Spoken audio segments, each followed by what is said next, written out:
Hello and welcome to the Massage Science Podcast. My name is Eric Purvis. I'm an RMT, course creator, continuing education provider, and advocate for evidence-based massage therapy. In today's episode, we welcome Sarah MacAulay, who is a massage therapist from Nova Scotia. And Sarah's going to be presenting at my upcoming Knowledge Summit, which is an online conference specifically for massage therapists. And that's going to be on Sunday, October 5th. She's going to be presenting a topic called A Closer Look at Dual Relationships in Research and Practice. So today we're going to talk about this with Sarah as well as many other things. So thank you for being here, and I hope you enjoy this episode. Welcome, Sarah. Thank you for being here today. How are you? I'm doing great. Thank you so much for having me here today. Oh, you're very welcome. Your first ever podcast. Yes, first ever. Amazing. Thanks for choosing me or allowing me to have you on my podcast. That's what I should say. So tell everybody a little bit, where are you? I am in a place maybe not too many people have heard about before, but I'm in a little tiny town called Stewiacke in Nova Scotia. So out on the East Coast, it's a beautiful little town, a small rural community. And yeah, I've been living here for about 12 years now. And I grew up in Halifax, so people are more familiar with Halifax, of course. But moved here after I became a massage therapist. One thing I was thinking actually before we planned this, I was thinking, how do we know each other? Because we've talked so many times over Zoom and phone calls and stuff, and we've had so many meetings, but I honestly couldn't remember how we connected in the first place. I was thinking about this too, because this comes up in podcasts and things like this. And I remember the first time I heard of you was I was looking for an article, something online, probably around 2017, 2018. And I came across one of your articles on your blog about education reform, I think, something like that. And I loved it. And I'm the type of person that writes emails to people when I love their work. And I might have reached out just through an email. And then maybe things kept happening after that. I can't quite remember, but that might have been where it started.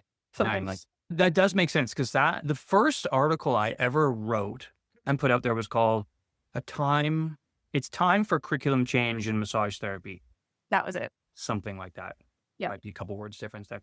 And I wrote that initially for a colleague of mine, Jamie Johnson, who I used to do a podcast with, because he had a website and he said, hey, do you want to do this thing for me? I thought, yeah. And I was so passionate. I still am.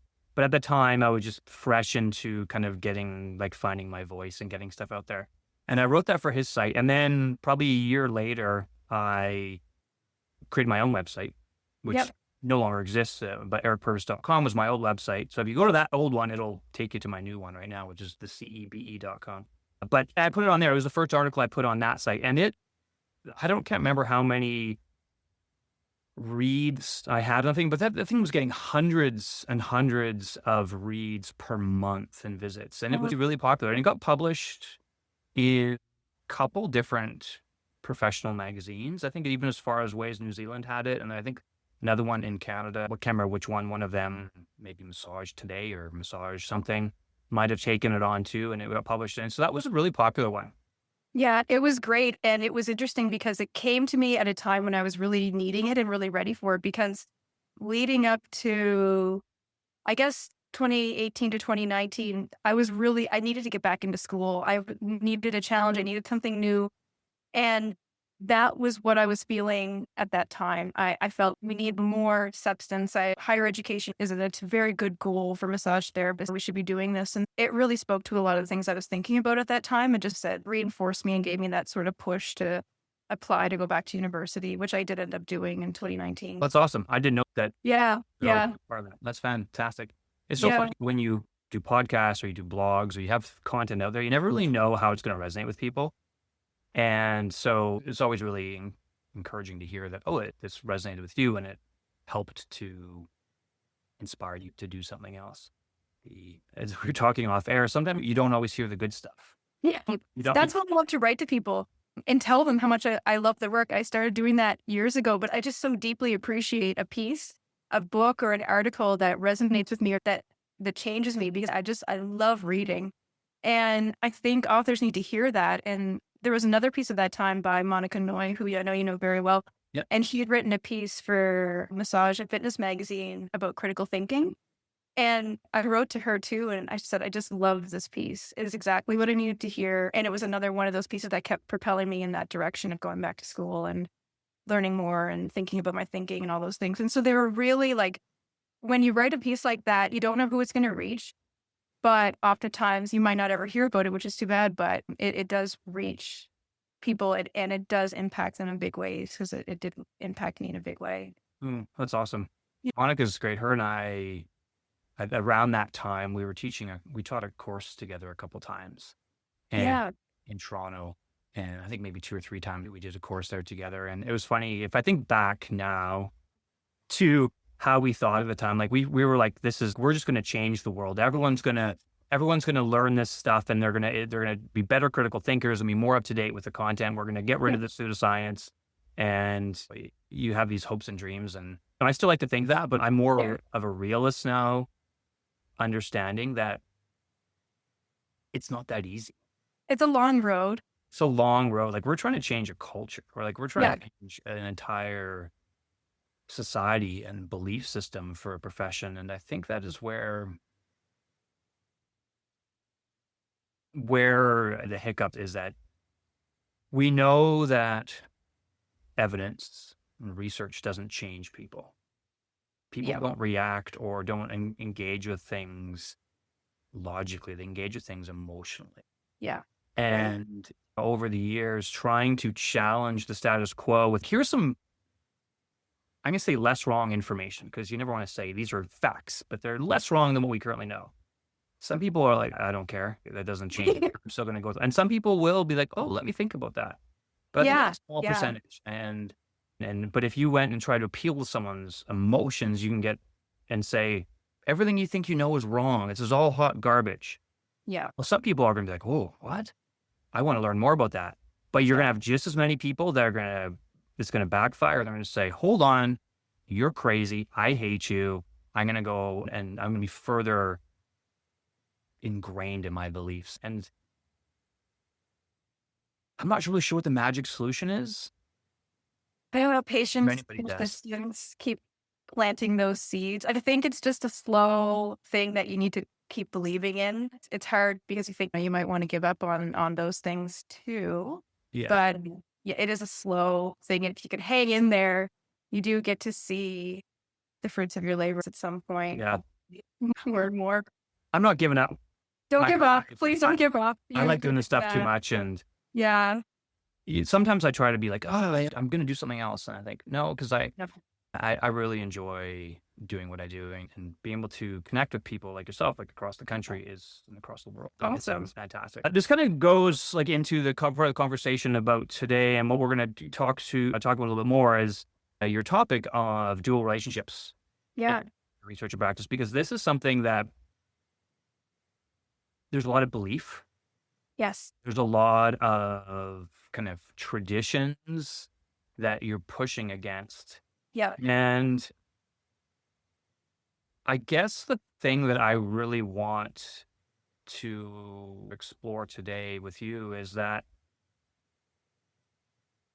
I want you just to tell us a little bit more about what is a dual relationship, and tell us a little bit of some of the key things that we should understand. Yeah. I talk about this because I live this experience every day living in a rural community. So it's been something I've been working with and living with for the past 12 years or so. A dual relationship is one where your professional relationship overlaps in one or many ways with your patients. In a small town like where I live, I know all of my patients, and it's on the spectrum of maybe they're my friend, or maybe we volunteer on a committee together, or our children go to school together. But there's a level of knowledge there, and our lives are intertwined and they overlap a lot. It's not just a little bit, it's every day.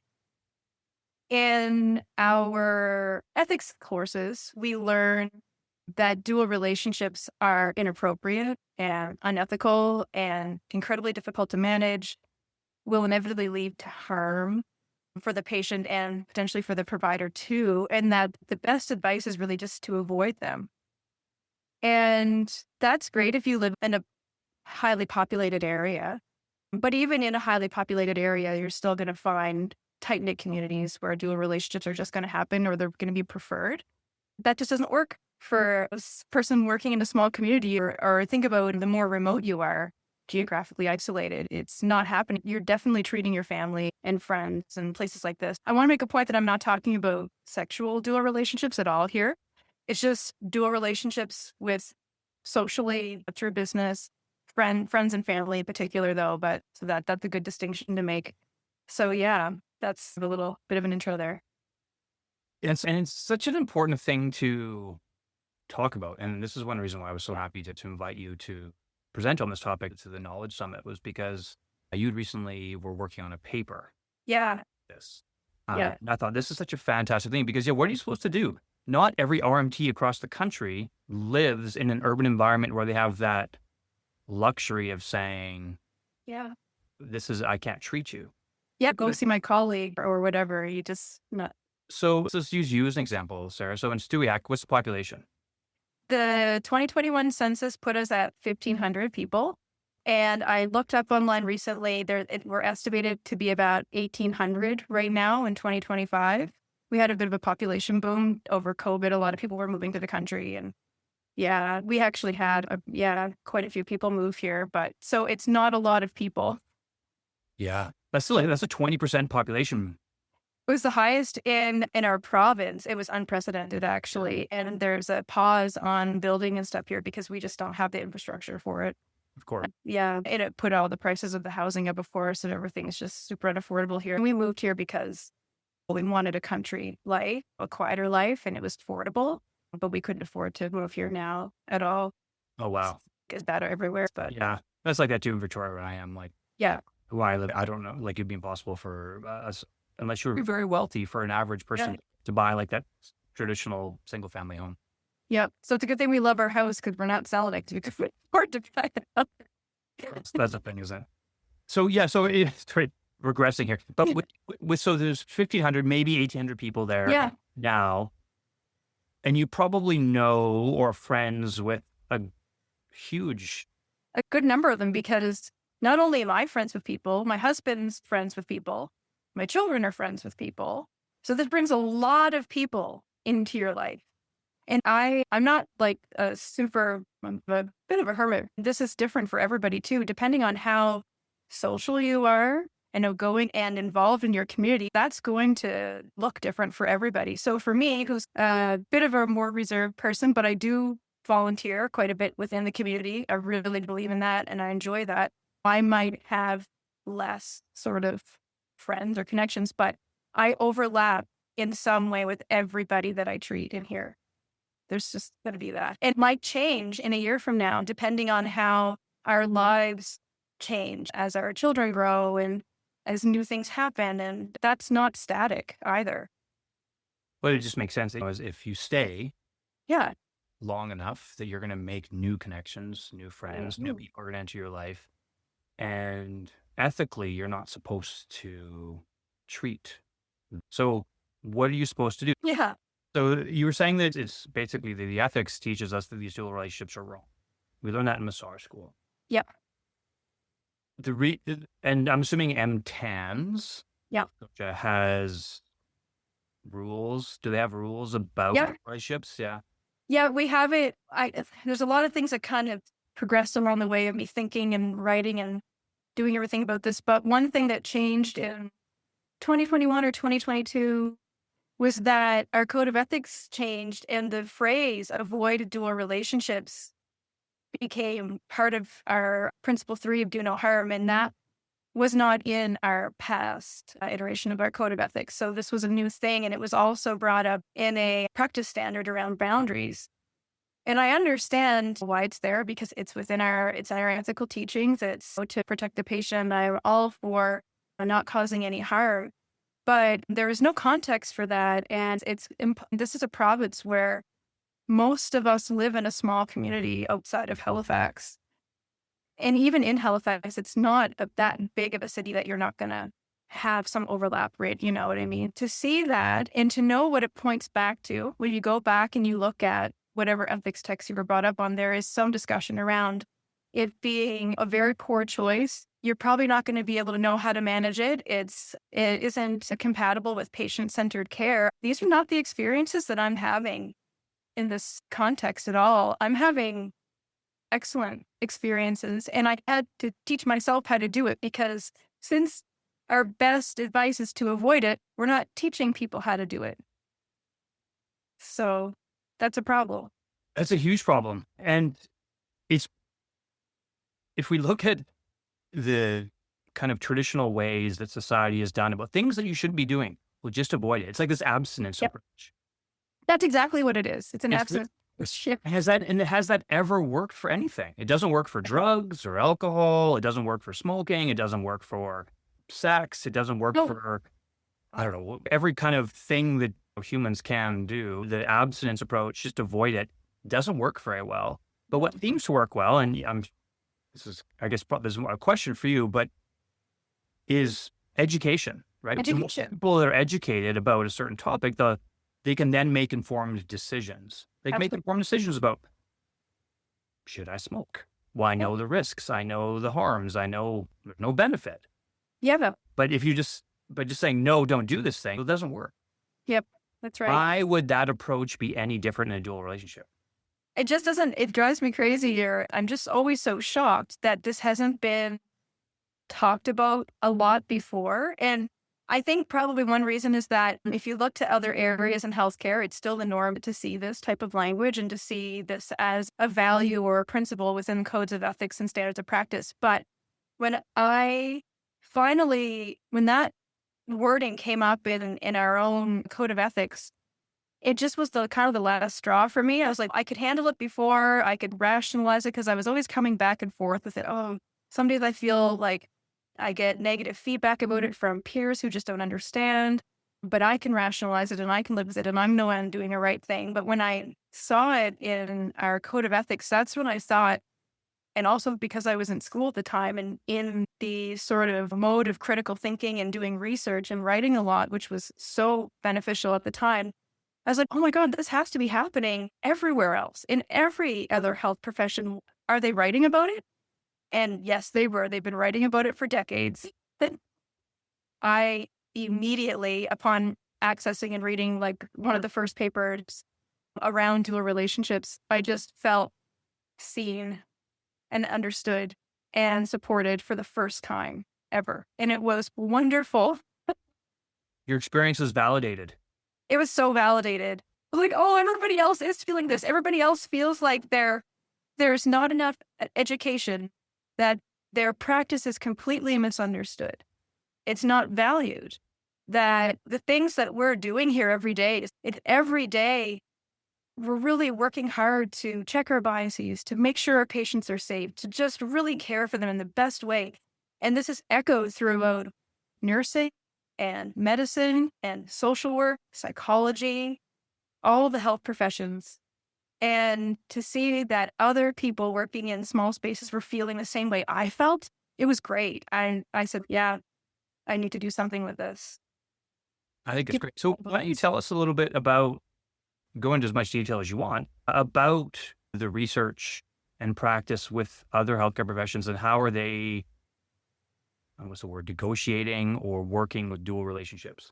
That's a great word, because a lot of that negotiating comes up a lot.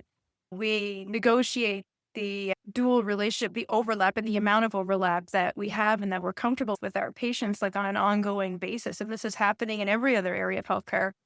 And because there's this consistent message of there's not enough education or acceptance of these relationships, it's said in other areas of healthcare, avoid them. They're dangerous, whatever, unethical.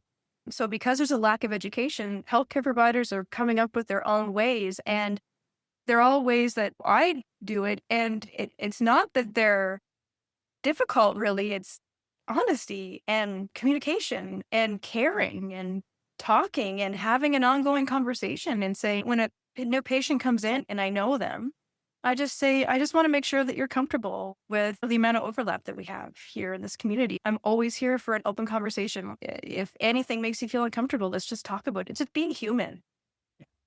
And that comes up so much in the research, that And all this research that I've read, pretty much all of it is from the provider perspective. So, of course, the patient perspective is really important too. And there's a knowledge about that, and hopefully there'll be more of that done. But it's just they want to see these rules and guidelines and values be more human, less fear-based, less based in suspicion, of what you're doing wrong and everything. And of course, things do go wrong sometimes. But for the most part, we're good. We care. We're in healthcare because we care about people. Being in a community with people that does not make you care less, it makes you maybe even arguably care more, because you're going out there in the community and you're going to be seeing the next day, and you're going to see your patients, and you're going to be like, wow, maybe you don't talk about it out loud because you don't want to risk the confidentiality, but you have just a different, I don't know, it just feels different because you're seeing the people that you treat, and you're happy to see them when they're doing well. And if they're not doing well, then you're accessible and you're right there and you can deal with that too. But it's funny that there's an argument that it is incongruent with or incompatible with patient-centered care, because it actually improves patient-centered care. And that's been brought up in the literature, that it's a good thing, that it doesn't diminish that at all. So it enhances the therapeutic relationship when you do have a different, deeper knowledge of your patient. You might have, depending on how long you've been in the community, you have a history that you know of the person, and that can be a positive thing if used in the right way. So there's these benefits that you don't read about that are out there that do exist. The literature that we have in our texts is really just around the risk and the harm, and it really scared to bring the benefit in. And I suppose that's understandable because we don't want to hurt anybody. So that's the boundary, and that is understandable. But there is a lot of research out there now, and I think it would be good to look at that to when people go to rewrite these chapters. Yeah. You said that there's the argument that a dual relationship are against patient-centered care. What's the argument about the harms or the problems that dual relationship? There's some obvious ones, which Yep. I think anybody should be able to identify. But what are some of the arguments that you see in the literature about this is something you shouldn't do because of what are they worried about? I've seen it's a conflict of interest. Straight up, some texts I'll say the few texts that I have gone through, there's 4 that we're really familiar with: Pava's and Fitch's and Lauren Allen's book and Benjamin and Moe's. So those are the 4 that I'm drawing a lot from because they're really well known. They're all about ethics. They're really not about anything else. They're all about professionalism. And what comes up in those would be around it being a conflict of interest. But not only that, it's stated in some of the books that it's an automatic boundary violation or boundary crossing. Whether you're doing your best or not, because it's perceived as unethical, you're just crossing the line. And that you're probably not aware. You might not be aware if you're doing any harm, and that's a danger. And also that your objectivity as a clinician is diminished, so that it isn't near possible to be objective. So that's where you're not able to provide that patient-centered care, because you can't make a good clinical decision because you're too impacted maybe by the emotional relationship you might have with this person or other things going on. But I would argue that is not happening at all. And from the research that I've read from other areas of healthcare, it's the same sort of story there. But aren't we fighting sort of all of those things in any relationship that we're in? Regardless if we know the person or not, they're coming in with their own unique story.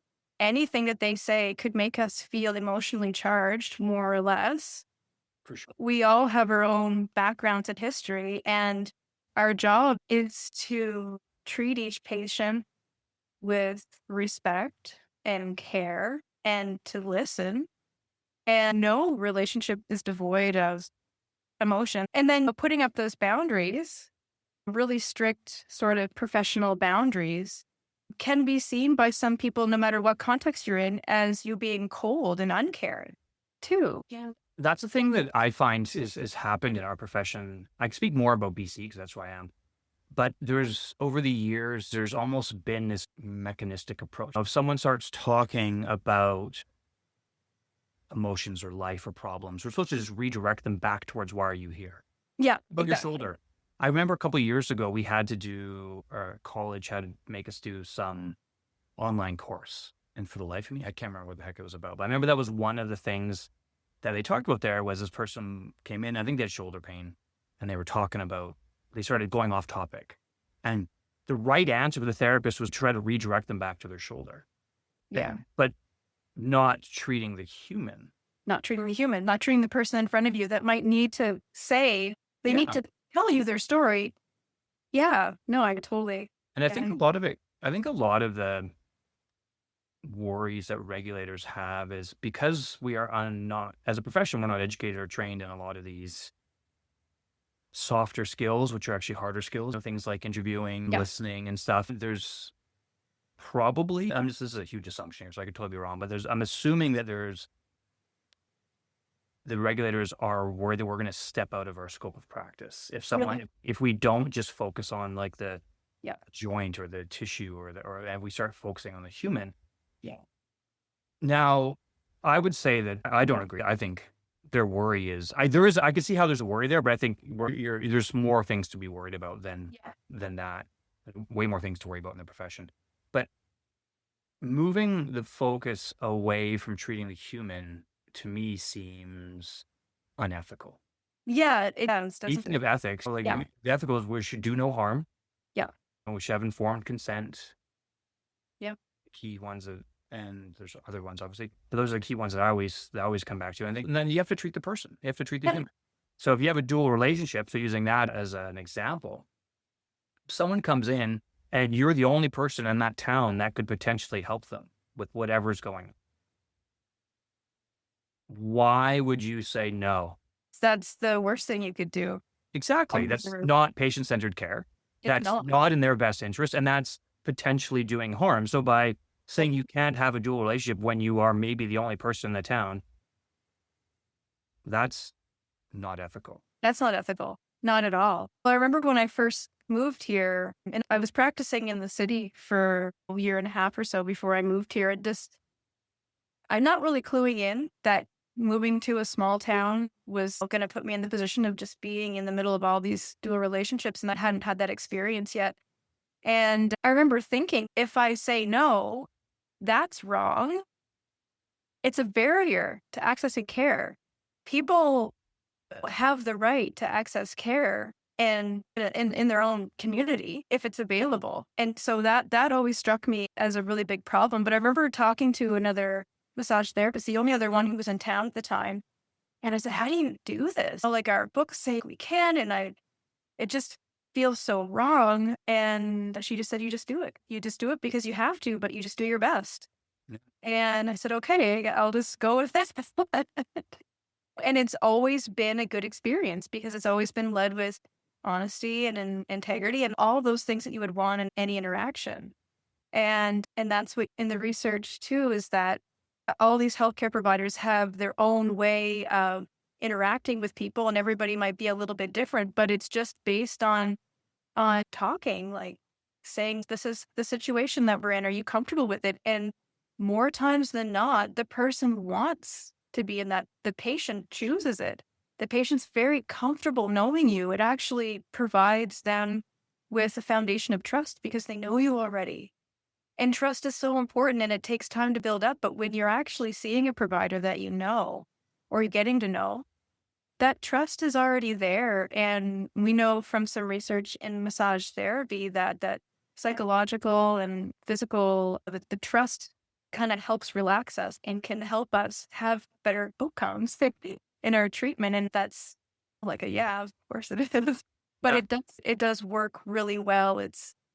We need to move away from the fear and the suspicion and embrace that this is happening everywhere and that we shouldn't be hiding from this conversation. One thing that I've seen repeated in the research is that, like, health ethics in general has a lot they could be learning from understanding people who work in small spaces, and whether it's in a rural or remote area or a tight-knit community within an urban community, within an urban area.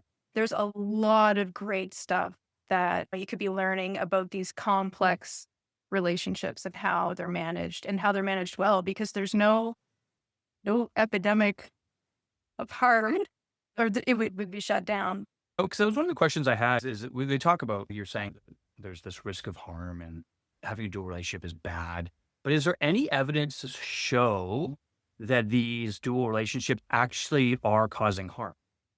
In massage therapy, there's absolutely none because we have no ethical research, no research on ethical issues at all, really, in massage therapy.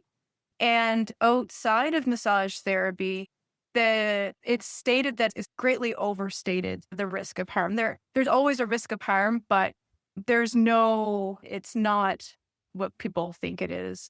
I think you were saying traditional ethics and values and stuff. And it's funny because that comes up a lot in the research. I read this great book. I read it and reread it by Christy Simpson and Fiona McDonald called Rethinking Rural Health Ethics. And their argument is they talk a lot about ethics beyond what we need to know about because it's for healthcare, but nurses and physicians and everything. But they talk about traditional ideas around avoiding dual relationships. These ideas came into being in urban institutions decades ago based on what was the norm in urban institutions. You're primarily providing a treatment to strangers, and it just became a gold standard of care, not really based on any other context or really anything. And this has been perpetuated, this idea. It's what they call this principle urban-centric. And other authors have called it a Western or Eurocentric ideal. This is from the perspective of the First Nations author, which I read about. And when she was speaking to her work as an educator and a psychologist in her remote First Nation community, she came up against the problem of having to abide by this principle of avoiding dual relationships, which is completely incompatible with where she works. And this is Tanya Dom-McDougall, who wrote an autoethnography about this in 2023. And I highly recommend people looking her up and reading that paper. It was fantastic. It really spoke to me, and I liked that she was writing about her own experience. But it's an incompatible value. It really doesn't work outside of a place where you're just going to be with strangers all day. And that makes a lot of sense. And that's so common. What we see in our profession, unfortunately, is that there's these histories, this beliefs, this culture, this traditions of massage therapy. And this is just the way things are. It's just the way things are. Because it's always been done. But why? Yeah, but why? That's the way I've always been. And that's why I am still, is that why? Give me a reason. Yeah. Just because is not a reason. Yep.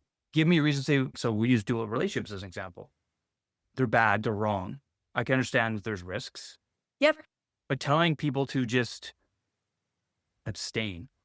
And yeah, exactly. Avoid them completely. Otherwise, you are bad. You are a bad human. You're a bad therapist is not a good enough answer, a good enough solution. There's got to be a better solution. And I'm sure there is better ones. I'm sure. There is, yeah. If you could say, okay, if we could rewrite the ethics rather than say avoid, what could you change it with? And how would you make RMTs better at dual relationship handling?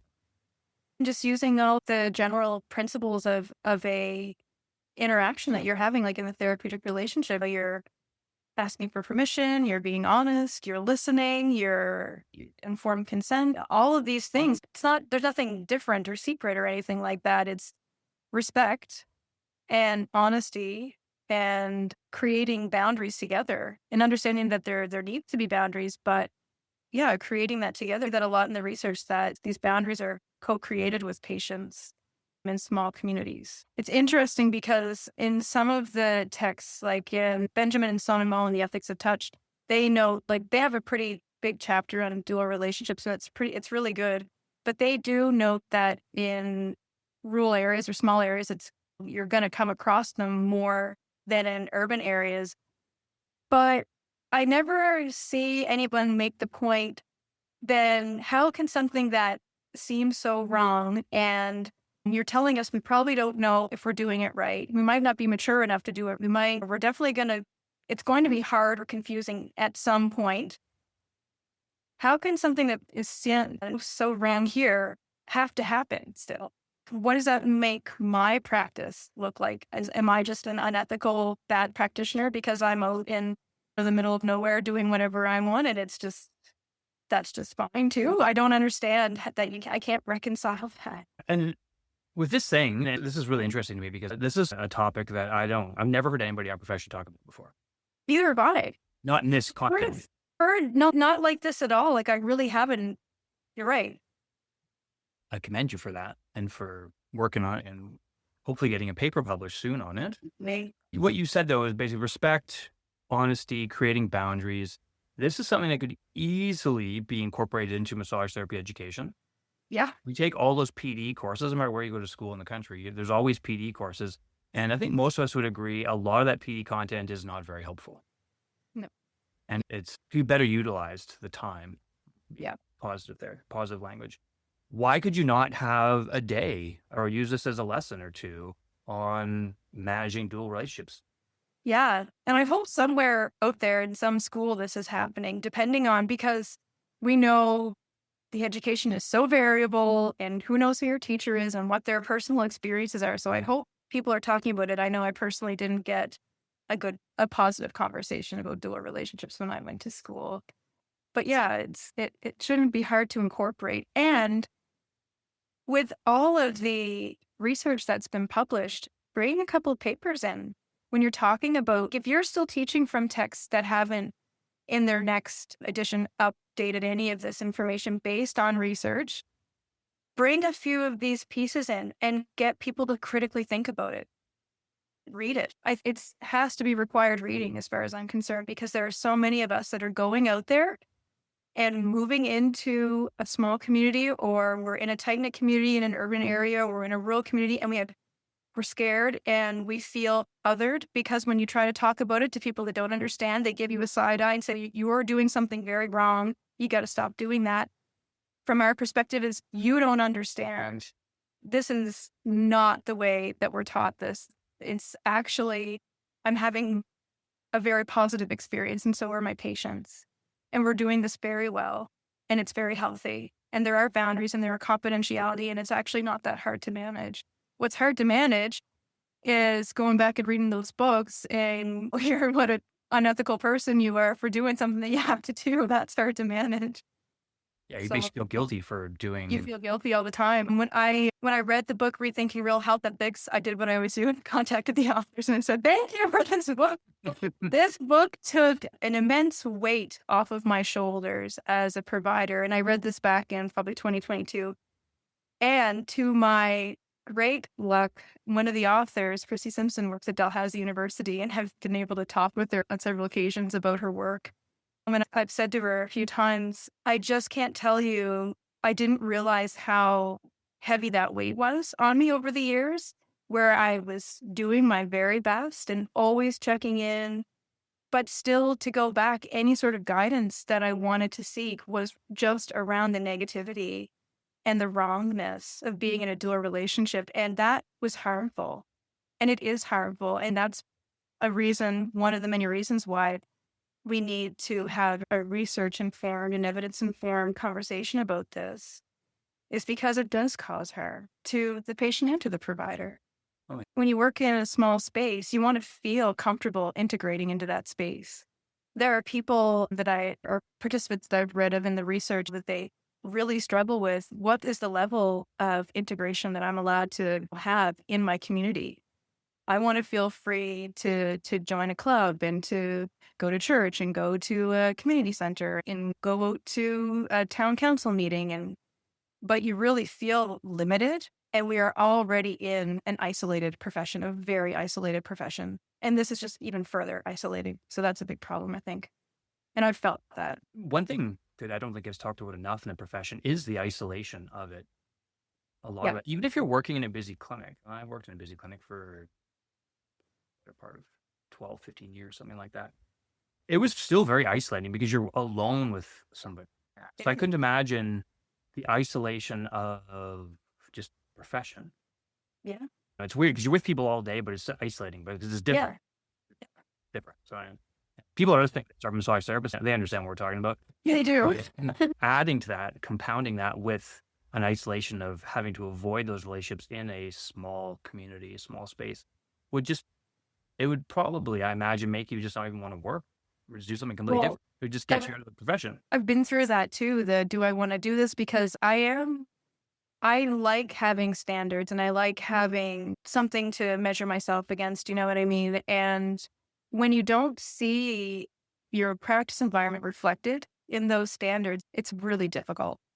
And that is reflected throughout the research as well. And when I heard that, when I read that in these papers and in this book, I was like, wow, that's what I've been going through. This has been hard because of this. And I like to be a part of my community. And when I have kids, we do a lot here. My relationships with my patients and with everybody, they overlap in so many ways. Not only that, like when you're in a small space, you're out there, you need each other. And I need these people too, because they have skills that I don't have, or we help each other in other ways. A thing that comes up in Simpson and McDonald's book, Rethinking Real Health Ethics, is the argument around vulnerability and power. And they say that this exchange of vulnerability between patient and provider, like I'm in a vulnerable position with my patients sometimes because they know things I don't know. They have skills I don't have that I have to seek out. I'm a service seeker sometimes. So that switches back and forth, and that can actually help to balance out that issue of vulnerability, which I just found so interesting. They critique traditional health ethics from a feminist perspective, theory, philosophical perspective, which is interesting because they really take into account context and relationships and the power and balance between like urban and rural. And it's not something I knew really anything about until I read this book, but I love learning about that. This was something I never learned in our, obviously, in our ethics course, but it's a great way to describe or to think about what's going on here. Is there's a lot more, and relationships matter, and our connection to people here matter. And it does play a part in how we choose healthcare providers and things like that. So they go pretty deep into that too. And it was very enlightening. These are topics and conversations that need to be had at all. They really are. And because really, what is massage? It's relationships first, really. Is really all is what it comes down to. Yeah. Your relationship with the person in front of you is, I would say, is more important than skill with your hands, your technique. Yeah. Yep. You know, Another argument is that it comes up in our books. Oh, maybe town gossip and things like that. There's gossip everywhere. You just be a professional. Yeah. You don't need to engage in it. You don't need to agree with anything at all. Everybody that comes through here gets treated as if they're the most important person I've seen in this day. I genuinely care and want to give them what they need and what they're looking for. And that's patient-centered care. That's attending to their values and seeing them as a whole person and treating them as a whole person. And it's just none of it really adds up in my experience. And I know many people have many different experiences, and I'm not saying that people don't have negative experiences, because we all do at some point. But I think the vast majority of them are probably going really well. Things are going really well for people, and we're just not really comfortable talking about it because we're scared we're going to get in trouble. We're scared we're going to get the side eye, and I've had all of that. And even when I started talking about this more and more with people who really didn't understand, it was very uncomfortable. But I had to stand my ground because I said, how can this be wrong? I've been doing this, and there are hundreds of thousands of people just in Canada that are working in small communities that are doing this right now. They want to, they have to, it's going great. And how have those responses been when you've had those conversations? Actually, as long as in the conversations I've had when I've really just not backed down and said, what about this or what about that? And they've actually gone pretty well. But I've only been comfortable doing that now because I have the confidence for reading the literature outside of our profession. That's given me the confidence because I was never really able to do that before. Yeah. That's a big thing to take away too, is that when you know a topic so well, you can have good conversations with people about it. Yeah. If you know a topic only a little bit, it's hard to have a real, you can't really have an engaging conversation with them because you just, you're so small. So I think it's great that you're having those conversations. Have you had these conversations with your association? Yeah, I have, because I do a lot of volunteer work with the association. And some of the first conversations about this that came up with colleagues there. And it eventually sparked me to want to create like a guideline for people working in dual relationships, which we do have now. And it at the very least, it acknowledges that dual relationships are happening and that we recognize that now. But I think as time goes on, we can do a lot more to make that a more friendly and supportive.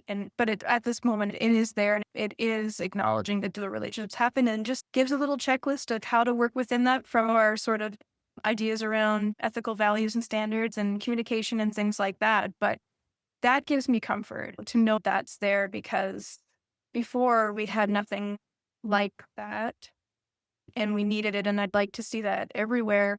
When you look to this, say, physiotherapy, like the Physiotherapy Association, I've looked at a lot of them across the country, colleges and associations, and there's some that will have maybe like a little booklet on the therapeutic relationship, and there'll be like a little blurb in there. Just be more careful when you're in a rural community treating friends and family. Nothing more than that usually, but within the research that I've read, there's a big call to action for ethical guidelines to be informed by these other contexts that people are working in and that people need to feel supported in working in. And within medicine and nursing and physiotherapy, there's an issue too around retention, like retaining these very valuable healthcare providers in rural spaces. They really need to feel that they're not doing anything wrong, because that can lead to burnout, and it can lead to people leaving when already there's not enough people working out in these communities, these isolated places, and that's not a good thing.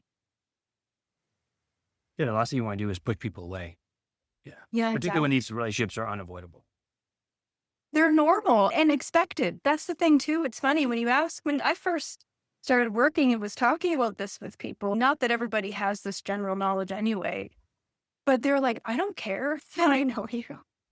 I'm happy that I know you. This is awesome. I'm so glad. Like, I know you. I trust you. I feel so comfortable with you. I don't want to go see anybody else.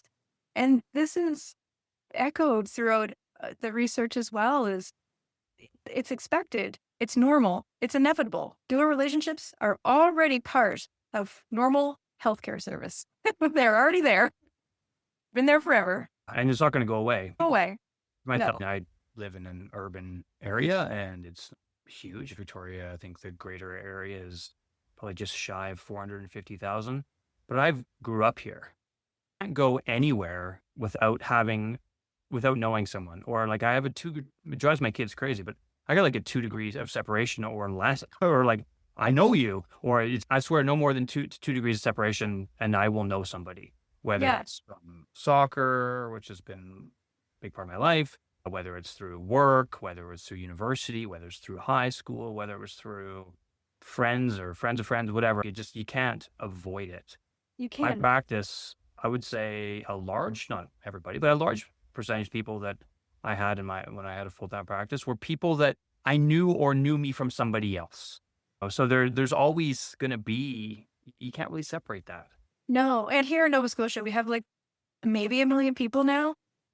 I didn't grow up in this community, which adds another layer to dual relationships, because I'm not treating my family. I don't have family here, but a lot of people that grew up here, the other massage therapists, there's a few, they're treating family that we expect that they are. But if you grew up in the community that you're servicing, you're going to be treating your family.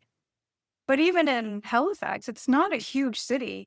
It's going to happen at some point. Just knowing that these ideas are outdated, they're not helpful, they're not useful, and they are harmful, and they do need to change. It's an uncomfortable topic, because we're made to feel that being unethical when we're told that what we're doing is wrong and eventually going to lead to some sort of harm. I haven't found that yet. These conversations are important, as I said, and I think if we don't have them, then nothing's going to happen.